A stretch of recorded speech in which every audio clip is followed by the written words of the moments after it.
everybody. Thanks for tuning in. This is the inaugural episode of Tilted PodQuest, a return to form for me. My name is Paul Michael Contreras, and I haven't hosted a podcast in like 10 years, but I used to write for PlayStation Lifestyle, and now I write for Multiplayer First. And with me is my brother-in-law, Alexander Wynn. Hey guys, how are you guys? I'm Alex. Nice to meet you. Yep. He's on the opposite end of the industry because you just started writing, right? For the most part, for game reviews, yes. Right, yeah. So, yeah, we're going to talk about games, tech, maybe some pinball, just whatever interests us, I guess. Feel free to leave a comment on, what could we improve, things we did well, that sort of stuff. All right, so we can go to games first because obviously we do both have some reviews that we're discussing. So I'll start. I played through Wu Chang Fallen Feathers for review, and that was a pretty solid Souls-like. It was like, I guess, all the other games that are coming out these days, right? Like Stellar Blade, in a sense, like it was flashy. Well, Stellar Blade is not really a Souls game, to say the least.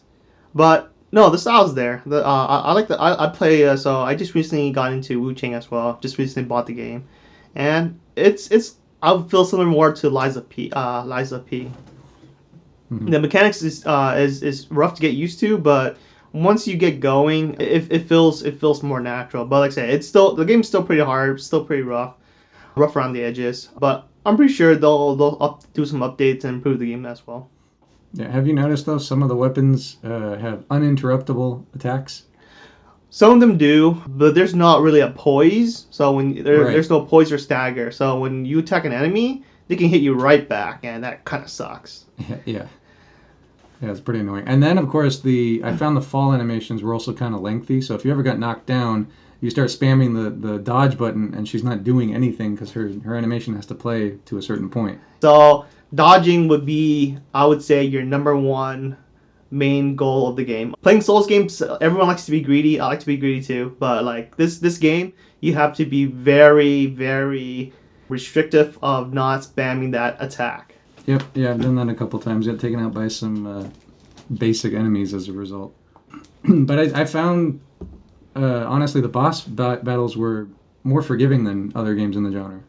Yeah, because I even beat one on the first try, which surprised the hell out of me. I'm not normally that good at those kinds of games. Yeah. The Wu Chang game is, I believe, it's relatively good. It's not like very hardcore-ish, I would say. Hardcore light. Well, it's to people who haven't played Souls games or like Sekiro, it might be difficult. But like I said, I come from years of playing different types of Souls games and stuff. So the game is relatively easy. It's like just getting the inputs, used to the inputs and stuff. Well, you're a bit of a min-maxer when it comes to games. How long do you think it'll take you to platinum it? Platinum the game, if I'm not busy at work and stuff, good 2-3 weeks to platinum the game. But that means that I'm rushing the game. The storyline is pretty interesting, so I would say about a good month just to platinum the game. All right, whereas I will never platinum it.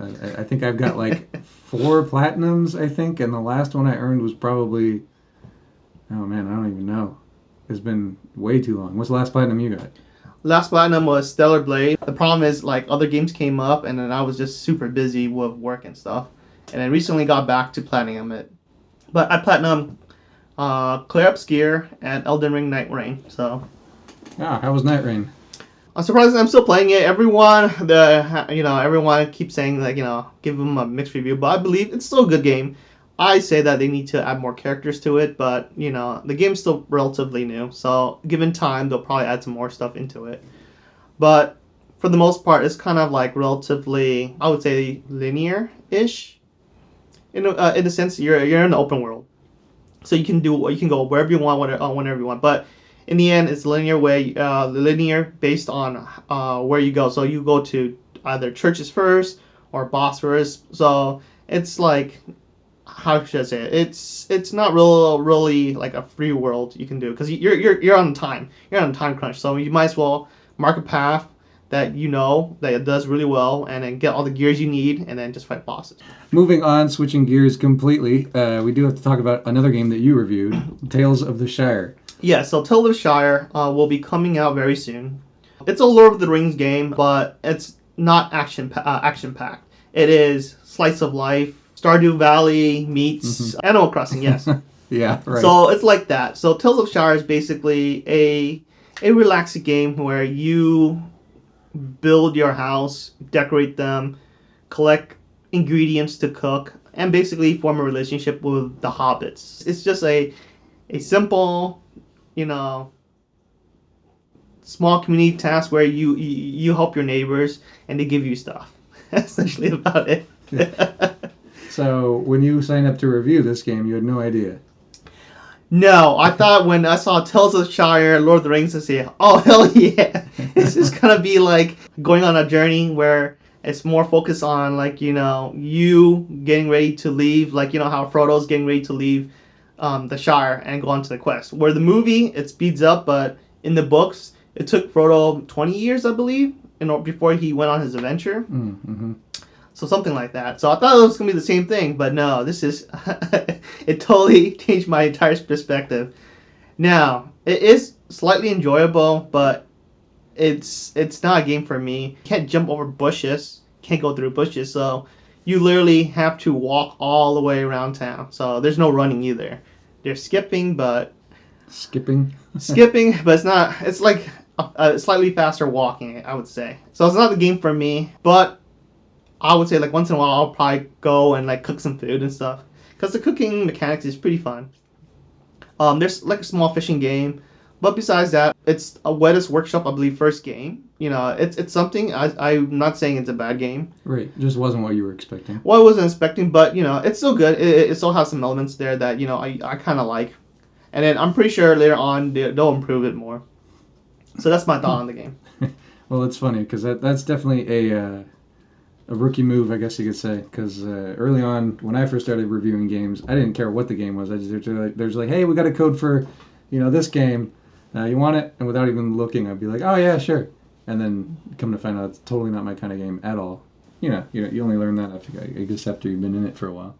Yeah, I mean it's not a bad game. Still, I played most of it. I got through halfway the game. There are some issues with the game. Basically, there are a couple of glitches and bugs in there that kind of stop me from progressing. It is annoying, and so that's why I never really got to play more. But hopefully they get rid of that, and then I can do a couple more tasks that was in the game that unlocks like a couple more recipes for me to cook. Cooking in Lord of the Rings, that's funny. Hey, second breakfast is important. That's true.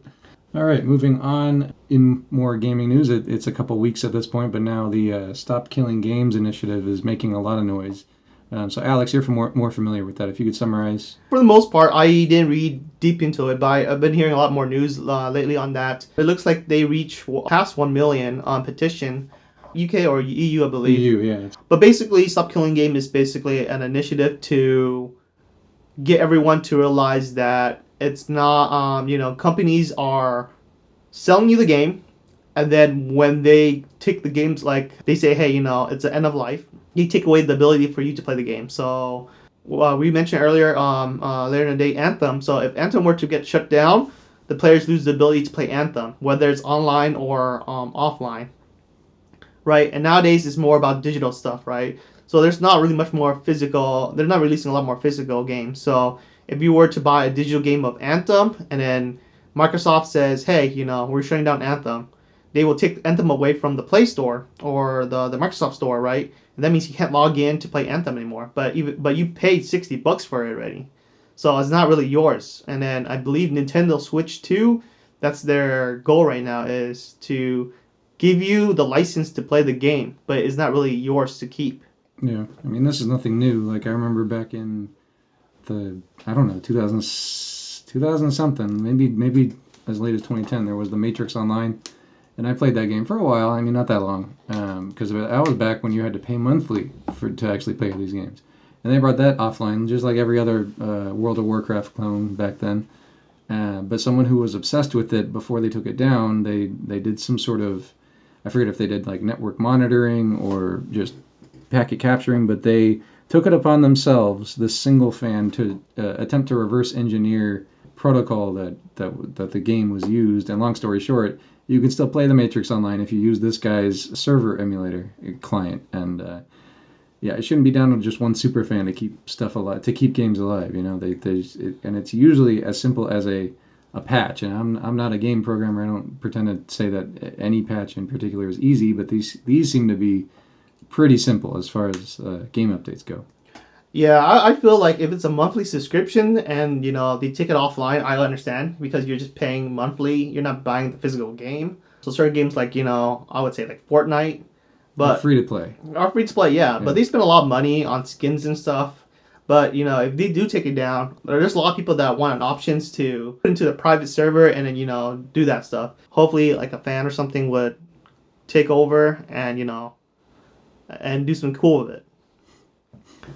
Yep. So we have actually I brought up the website right now, and as of right now, the petition says it's the UK citizens and residents can sign a petition where, if it passes 100,000 signatures, new law will be considered to be brought before Parliament for debate to prohibit publishers from destroying video games that customers have already paid for. So they needed 100,000 signatures, and right now they're sitting pretty at 1,434,675. Yeah, any person from North America, mainly if you're not in the EU, you're not able to vote. Yeah, you do have to be a citizen of the EU. If it comes to pass in EU, I believe it will come to pass in US because EU is very strict on their laws. And if that happens, I hope they bring it over to the United States because that is very important. All right, so switching gears now from new conventions. So part of being in the industry is that you attend at conventions, and we're both going to be attending PAX West this late August. It's Labor Day weekend, and PAX West is in Seattle. There's going to be all kinds of games there, all kinds of comic books and collectibles, just any sort of geek culture you could think of. It's going to be there, and I'm excited for this one because I've been to. Let's see, I went to the last 10 E3s. I went to TennoCon. I went to GDC even back in like 2010. So I've been to a bunch of shows, but the one I've never still been able to do for some reason is PAX. Well, this may be my first time with PAX West too. I never got a chance to go to E3, so I missed out on that. But PAX West is what I'm hyped to go for too. But what would you like to see in there, Paul Michael? I mean, I'm kind of going in blind. Admittedly, my day job kind of takes away from this, and so I'm not as like well versed as I should be. But yeah, any and all the games that are there, I'm there to cover it, there to bring the news to our readers on mpfirst.com, and maybe even do some videos there too. But yeah, I'm mostly just excited to see even just like the turnout because like it's still, to me, conventions are still a special kind of thing that they used to be even bigger before the pandemic, and then you could see the last couple of years of conventions before that were massive, and I still don't feel we've gotten back to that scale, but maybe I'm wrong because No, like recently Comic-Con I heard lost wasn't up to par yeah, than like the previous year. So like they lost a lot. And even then the movie industry for Comic-Con has been going slightly downhill. I mean, they're getting back there up again, but I don't think it's going to ever be the same before the pandemic. Because before the pandemic, it was huge. It was like nuts. Yeah, it was like it's not it's still huge. It's just not comparable to what it was. I think a lot of people lost the hype for most things, or they're not really interested in the current venues and stuff or panels. Yeah, well, I think part of the issue now is all these publishers have found that it's quicker and they get more reach if they just do their own press releases and release a teaser on YouTube and TikTok and take that route instead, which is something we saw right around the pandemic where you had the biggest publishers pull out of E3, you had Sony pull out, you had Microsoft pull out. I remember like the last one I went to, the only big publishers left were, I think, Nintendo and Sega, and their presence was also pretty diminished too. So, they're finding like Nintendo Directs are pretty much how we expect to receive news from Nintendo. Sony has their state of play, and Microsoft has I forget theirs right now, but they all have them. So Nintendo is well known for being very secretive. So unfortunately, I think that's gonna be all we're gonna know until they want to release more. Well, hopefully they'll come out with more news. Until then, we'll just have to wait. In other news, for the PS5, I recently heard that Lisa from Blackpink is collabing with Sony PlayStation. She recently collabed with Bose for Open Earbud, which I bought and Surprisingly, it's pretty well done. It's pretty well built. I paid $200 for it, and I kind of like it. It's not too. It doesn't hurt your ears, and it doesn't pop out. And like I said, I've been exercising in it, running on the treadmill, working out, and surprisingly, it's not sweaty and it's very clean. So I kind of like it. You can still hear people talking. So that's my take on the Bose. But we're gonna see if it's like some type of controller, limited edition controller, or PS5 plate. I've been meaning to get different PS5 plates. They're coming out with really nice ones. You talking about the official ones? The official ones, or I can get the skins for D brand. Just paste the sticker on it, or something. Mm-hmm. And recently, this is the 15-year of PlayStation Plus anniversary. I can't believe that. I remember when Sony first came out with PlayStation Plus. I was actually there. It was another E3. They announced it, and they gave everyone in the audience one free year. I forget if it was like check under your seats or if they like handed them out ahead of time. They probably just handed them out like as we left the venue. And then so I remember like the first 2 years I didn't end up paying for it because of Sony just giving it out like candy. But yeah, back it was such a different landscape 15 years ago. I mean, you're talking 2010, right? And Yep. when PlayStation Plus launched, they made a big deal of the fact that online gaming was still free on PlayStation Network. It wasn't. That's not what you're paying for, because at the time Xbox Live Gold made a big stink because you had to pay to play online, and we can all.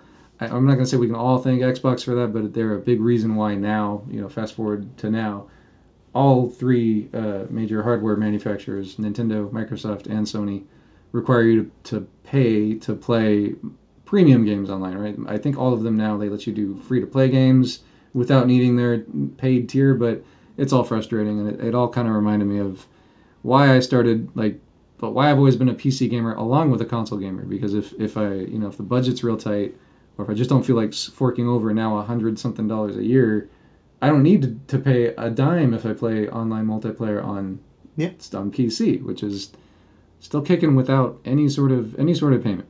I am more of a PC gamer than console, but I like console once in a while because you can sit on the couch, sit anywhere, and you can play on a big screen TV. Whereas PC, you kind of have to be near your monitor and stuff, Yeah. or have a good quality computer, I would say, or a decent computer in order to play most games. Unless you're playing retro games, you don't need a high computing power PCs. But no, like you said, games nowadays are expensive, and Steam coming in there, and it was and then websites giving you discounts on games and stuff. Like Clair Obscure came out, it was like $50, $60. Right, Expedition 33, yeah. Yeah, and then right the same day too, they give out discounts, and you can buy for like $30. And so I was like, yeah, it's like PlayStation, you charge full price regardless if it's been out for many years. Like what, Cyberpunk 2077 still $60-$70. Yeah, you never see it on sale in the store. If you do, it's real quick with its sale. Whereas with the past Steam summer sale, Yeah, it was Cyberpunk 2070. I think it was like half price. half price. And I think finally, I heard from a friend, PS5 finally released the 2077 Cyberpunk for $20 or something like that. Yeah, probably just the base version. Probably base version, but it's like it took them that long. It's like come on, guys. I understand that, and that's why that's why I'm surprised GameStop's still around. I thought they would be down under, but no, GameStop is the only reason why they haven't gone down is because of it sucks selling games there, but you can buy cheap games there. Yeah, you can. Secondhand market. But I'm pretty sure in a couple of years from now, everything's gonna be more digital console instead of physical console. So we hope that doesn't turn out to be true, but we'll see. Mm-hmm. All right, and last but not least, we do have a little bit of pinball. We're also, it's funny, I didn't play pinball for years, and then you and I headed to DEF CON, and we found Stern Pinball had a exhibit there where they had, I think it was like 8 of their tables, and we mostly played that at a hacking convention. So, yeah, we are both now at this place called Revenge of over in Glendale, California, and we just had our first week of Pinball League Season 11. Yes. Well, we came in the season late. Still, it's better early than never. There's a lot of people, like what, 80 to 100 people. However, we do love it. Everyone's nice there. We get to play for play competing against each other. I think 10 weeks. Yeah, something like that. 10, 11 weeks, 1 or 2 weeks, maybe like an off week because, day off like Labor Day or some type of holiday, or, the store needs to close down for a day or two. So we play for about 4 or 5 weeks, and then we gauge our skills. So it's all recorded based on points, and eventually we'll split into 4 groups, and then you have the beginners versus the pros, and then everyone plays for placement for first, second, third, and fourth, I believe, and then the prize pool gets split. But each season gets a different theme. So last theme was X Files. Our first season was season 9, I believe, right? What was that? Yeah, I think no, that was our second. Yeah, because I came in second place for season 9 for my division, and Okay, yeah. that was not the first season. So hopefully this is the new season that I'll at least be able to compete for the top four. The team style for this season is Dungeons and Dragons. Yep, yeah, yeah. We got character sheets and everything, which I've never played Dungeons and Dragons, so I didn't know what to do with that. But I just give it back to them. So I'm familiar with a bit of Dungeons and Dragons. I never got to play it, but right now I'm playing Baldur's Gate, so I'm aware of the Dungeons and Dragon world. It's very interesting. We do like how things are panning out right now. We do have our own favorite machine. So Paul Mike, what's your favorite pinball machine as of current for the season? Oh well, it's not even there right now. Although so they rotate them out every week, not every week, but some weeks. The pinball place will actually change out which games are available for tournament play. So you never really know what you're going to get each week. But I would say James Bond. That one I seem to have some good luck. Attack on Mars, by far my favorite. It's a bit finicky with the shooting. You have to be really really good with your skill shots, but otherwise, it's I would say it's a fair, easy points game.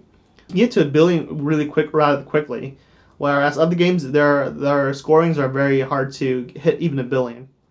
So All right. Well, I think that's time. We might even be a little over time, but yeah. So thanks for tuning in to the Tilted PodQuest episode 1. I'm sure it was a little rough, but hey, growing pains. So yeah, let us know what you think. What could be improved? And Alex, any last words? no, I'm gonna have a great day, everybody, and enjoy life as it is. Stay tuned for news on PodQuest. We will let you know about that, and then stay tuned for the next episode. That's all. Get All out of right. here.